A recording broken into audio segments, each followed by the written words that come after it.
الرحمن الرحیم. یہ گلگت بلتستان کی تاریخ کا آج سب سے عوام دشمن بجٹ پیش کیا گیا. اگرچہ الفاظ کا گورکھ دھندا ٹھیک تھا، لیکن عوام کی جیبوں کے اوپر پہلی دفعہ بجلی پہ بوجھ ڈالا گیا ہے. بجلی دے نہیں پا رہے ہیں، لیکن بجلی کا بوجھ کافی ڈالا گیا ہے. تمام ملازمین اس وقت احتجاج پہ ہیں، ان کی کوئی کنسیڈریشن نہیں ہے. فائنانس بل جب کل آپ پڑھیں گے، اس کے اوپر جب ہم بحث کریں گے تو آپ کو نظر آئے گا کہ جس طرح ٹیکسز اور لیویز اور چارجز فیسز کی مد میں ایک نہ رکنے والا سلسلہ اس دفعہ فائنانس بل کے اندر شروع کیا گیا ہے. ڈیولپمنٹ سائڈ کے اوپر اگر ہم بات کرتے ہیں تو ڈیولپمنٹ میں ہمارے جتنے بھی حلقے ہیں، اپوزیشن ممبران کے حلقوں کے اندر کوشش کی گئی ہے کہ ان کو دیوار سے لگایا جائے، اور بجٹ سے پہلے انہوں نے 18-20 ارب روپے کی ریویژنز، فرمائشی ریویژنز کر کے اس کا بوجھ اے ڈی پی کے حجم کے اوپر ڈالا ہے. الغرض یہ ہے کہ یہ بجٹ جو ہے تعلیم کش بجٹ ہے، صحت دشمن بجٹ ہے، ترقی دشمن بجٹ ہے. اس کے اوپر تفصیل سے پرسوں بجٹ بحث میں ہم اپنا پورا انالیسس اس کے اوپر دیں گے.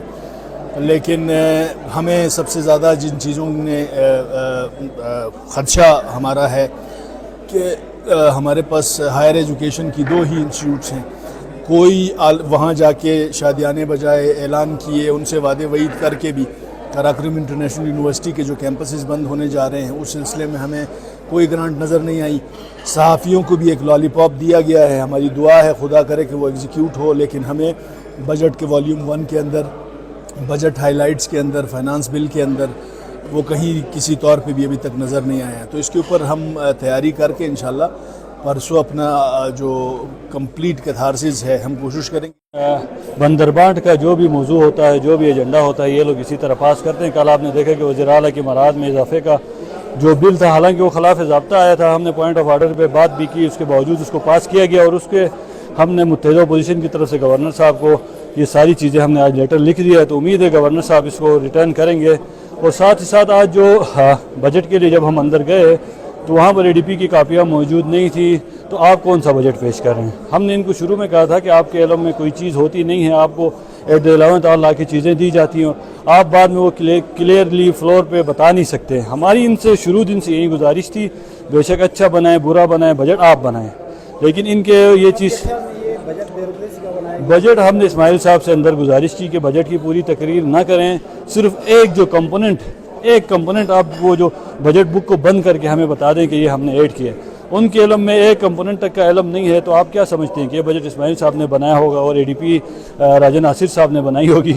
ہمارے جو خدشات تھے کہ یہ اے ڈی پی میں واردات ڈالیں گے، انہوں نے واردات ڈالی ہے. ابھی ہم نے صحیح طریقے سے اس کو ہم گو تھرو کریں گے، نان ڈیولپمنٹ اور ڈیولپمنٹ دونوں. ابھی تک جو ہم نے مشاہدہ کیا ہے اس کے مطابق انہوں نے اپوزیشن اراکین کے جو حلقے تھے، جس میں ایون جو ہیلتھ ڈپارٹمنٹ کی طرف سے جو مسنگ فیسلٹیز کی سکیم آئی ہوئی ہے، اس میں بھی ڈسٹرکٹ گلگت میں میرے حلقے کو نظر انداز کیا گیا ہے. تو میں اپنے حلقے کے عوام کو جا کے بتاؤں گا کہ انہوں نے یہ زیادتی آپ کے ساتھ کی ہے کہ اب آپ کے جو ہیلتھ کی بیسک فیسلٹیز ہیں وہ انہوں نے آپ سے چھینی ہے. باقی عوام جانے، اب یہ جانے.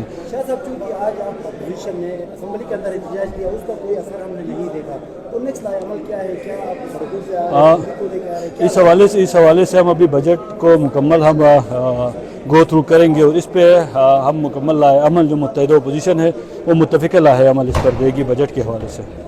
اور اس گورنمنٹ کا ان پروٹیسٹ کرنے والے عوام سے یہ وعدہ بھی تھا کہ ان کو تحفظات کو دور کریں گے. آپ فنانس بل اٹھائیں اور دیکھیں کہ میں جھوٹ بول رہا ہوں یا سچ. اور آپ کل دنگل سجے گا پورے جی بی میں، تو آپ کو پتہ لگے گا. کل عید ہے، پرسوں سے دنگل سجے گا، یہ چیزیں پبلک ہو جائیں گی. صرف اسمبلی میں سجے گا، تمام ضلع پورے جی بی میں عوامی تحریک اٹھے گی. آپ دیکھیں گے ہم نے اس گورنمنٹ کو کون دے گا؟ پرسوں آپ نے اسمبلی میں بھی سنا، میں نے مشورہ دیا اور اچھا مشورہ دیا کہ آپ ان تمام جو اسٹیک ہولڈرس ہیں، عوامی ایکشن کمیٹی ہے، ہماری یوتھ موومنٹ ہے، عوامی ایکشن کمیٹی بلتستان ہے، عوامی کوآرڈینیشن کمیٹی انجمن تاجران ہے، اینڈ سو آن، جتنے ایسوسیشن ہے، آپ کی ہوٹل ایسوسیشن، ٹرانسپورٹ، ان سب کو اعتماد پہ لے کے آپ پٹ کریں، ورنہ ہم پروٹیسٹ کریں گے. ان کو لگا کہ یہ بھی پتہ نہیں سے مخالفت کریں گے، تو اس کا حشر بھی گندم کی قیمتوں میں اضافہ ہوا ہے، اس طرح ہوگا. اور ویسے بھی میں آپ کو ایک چیز بتا دوں، آپ لوگوں کی اسمیل سینس بہت اچھی ہوتی تھی. پتہ نہیں آج کل وہ انڈومنٹ فنڈ کے اعلان کے بعد جو کہ ابھی تک مجھے نہیں ملے ہے وہ فنڈ کہاں پہ رکھی ہے. اس کے بعد آپ کی اسمیل پار ہے وہ بھی تھوڑی سی کم